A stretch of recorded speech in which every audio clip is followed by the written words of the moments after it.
우리 유전과 생식 파트입니다. 소위 좀 어렵다는 그런 부분이에요.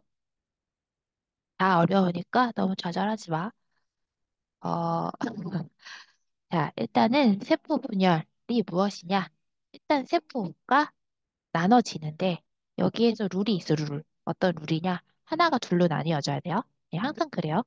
자, 그리고 얘네들이 나뉘어져서 어떤 점이 좋으냐?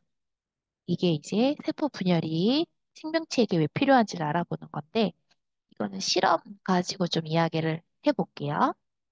그 한천이라고 해서 그 어떤 그 바다에서 사는 우뭇가사리를 이렇게 건조시켜서 가루로 만들어가지고 얘를 이제 물에 녹였다가 굳히면 저렇게 약간 젤리처럼 나오는 그런 어떤 물질인데 여기도 그래서 우무 조각이라고 하잖아요. 예, 우뭇가사리라는 어떤 식물을, 그러니까 바다 생물을 그렇게 만든 거예요. 근데 이렇게 젤리처럼 만들어진 거를 색소에 넣잖아. 그러면 이제 물이 스며들지. 자, 보면은 얘네가 어떤 그런 관계가 있냐면 서로 지금 이 두 조각하고 두 조각과 이거 한 조각의 부피가 같아요. 그쵸? 부피는 같아. 근데 뭐가 달라져요?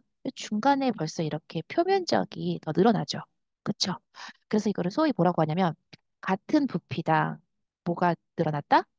표면적이 훨씬 더 늘어난다라는 거예요. 그럼 어떤 점에서 좋으냐면 이렇게 이게 만약에 하나의 생명체의 세포라고 치면 그 세포를 이루는 표면적들이 훨씬 많아지잖아요. 그러면 어, 물질 교환, 이제 뭐 산소와 영양소를 주고받을 수 있는 물질 교환에 굉장히 유리해진다라는 거지. 그렇죠? 물질 교환이 잘 일어날 수 있는 구조로 만들기 위해서 생명체는 생장할 때 이렇게 부피가 커지는 거를 선택한 게 아니라 분열을 하는 방법을 선택한 거죠. 왜? 표면적이 늘어날 수 있으니까. 자, 그래서 이제 세포 분열을 하는데 그때 또 중요한 게 이 세포를 이루고 있는 것들을 잘 보면 그 세포 안에 핵이 있고 또 핵 겉에 세포질이 있는데 이 세포 안에 핵 속에는 또 유전 정보를 담아내는 어떤 염색체들이 있단 말이에요. 그러니까 분열이 일어날 때 염색체가 어느 한쪽만 들어가서는 안 되잖아요. 그러면 안 되니까 필수적으로 이 염색체가 복제를 하는 과정을 거쳐서 그게 둘로 이렇게 나뉘어지는 과정까지 이렇게 어떤 생명체에서 세포의 분열이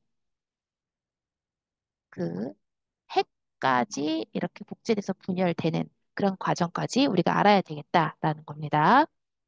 자, 그럼 우리가 이 염색체라는 거는 조금 구체적으로 어떻게 또 이루어져 있는지 볼게요.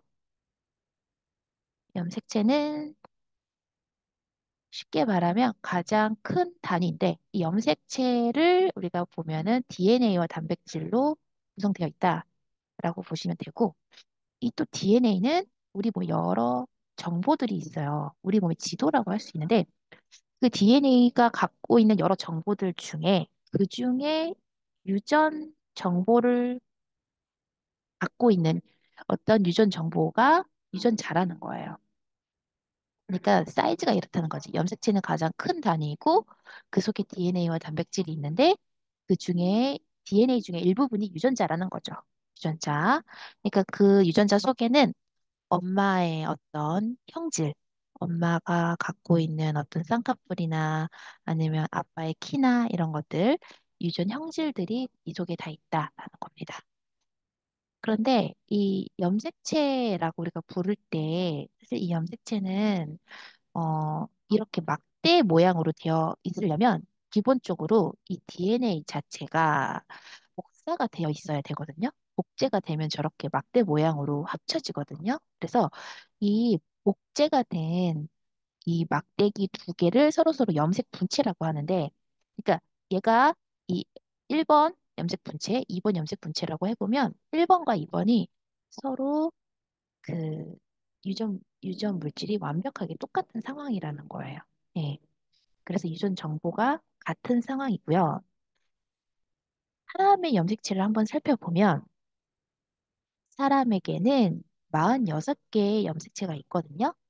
그거를 한번 남자와 여자의 그 염색체를 잘 보면 여자 46개, 남자 46개가 있는데 그 중에 이제 성 염색체라고 해서 성을 결정한 염색체 그 한 쌍을 제외하고 나머지는 다 이제 똑같이 23쌍의 상동 염색체로 이루어져 있다라고 되어 있잖아요.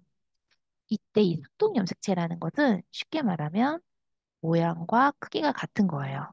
모양과 크기가 같은데 얘네들이 왜 모양과 크기가 같냐면 유전되는 영역들이 같기 때문이에요. 그러니까 예를 들면은 유전되는 키에 대한 거에 아니면 뭐 지능에 대한 거 이런 것들이 1번에 있다. 그리고 뭐 2번은 그 사람의 얼굴 그런 것이 있다라고 할 수 있다는 얘기예요. 근데 왜 이렇게 모양과 크기가 똑같은 것들이 두 개씩 있느냐? 아까 이 염색 분체라고 해서 염색체는 염색 분체 자체가 두 개로 이루어져 있는 거라고 했잖아요. 그 염색 분체하고 상동 염색체는 다른 거예요. 이 상동 염색체는 겉으로 보이는 모양과 크기는 같은데 그 속에 있는 유전 물질은 달라요. 그러니까 예를 들면은 한쪽이 엄마에 해당하는 거다라고 하면 다른 한쪽은 아빠가 우리에게 물려준 거라는 거지. 한쪽은 엄마, 한쪽은 아빠. 이렇게 구성되어 있다라는 거. 그래서 이쪽은 아빠 키, 뭐 왼쪽은 엄마 키. 어, 그렇게 유전되고 있다. 그렇게 보시면 되겠습니다. 그리고 이렇게 생긴 염색체는 모든 생명체가 다 똑같아요. 그러니까 재밌는 게 사람 염색체만 이런 모양이 아니라 모든 게 다 그래. 근데 다만 다른 건 뭐냐면 염색체 수가 달라. 어, 그리고 좀 하등하다고 해서 어, 뭔가 좀 염색체 수가 적고 이런 게 아닙니다. 사람보다도 개가 더 많아요. 이런 거는 그냥 하등하다, 뭐 고등하다 이렇게 판단되는 건 아니다. 그냥 생물의 종에 따라 다르다라고 생각할 수 있습니다. 자, 그런데 지금 보면은 엄마한테서 22 플러스 X개를 받고 아빠한테서 22 플러스 X개를 받았다라고 돼 있잖아요. 자, 이게 엄마한테서는 우리가 난자, 그리고 아빠에게서는 정자를 받아서 이제 수정이 돼가지고 수정란이 이제 하나의 개체가 되는 거거든요. 사람이 되는 건데, 그러니까 쉽게 말하면 원래 이렇게 44개 플러스 2x가 있는 거는 일반적인 체세포라고 하는 세포에 있는 거고, 이 난자라는 건 우리가 체세포라 하지 않고 생식세포라고 부르거든요. 이 생식세포에는 딱 체세포의 절반만 있다는 거야. 그래서 이 난자의 22개 플러스 x, 아빠에 있는 정자의 22개 플러스 x 합해져서 수정란에 다시 사람의 정상적인 체세포인 44개 플러스 2x 또는 44 플러스 xy 이렇게 있을 수 있다는 얘기죠. 그렇죠? 네. 자, 일단은 여기까지 하고 이따가 또 네, 남기도록 하겠습니다. 이게 너무 크면은 잘 안 올라가서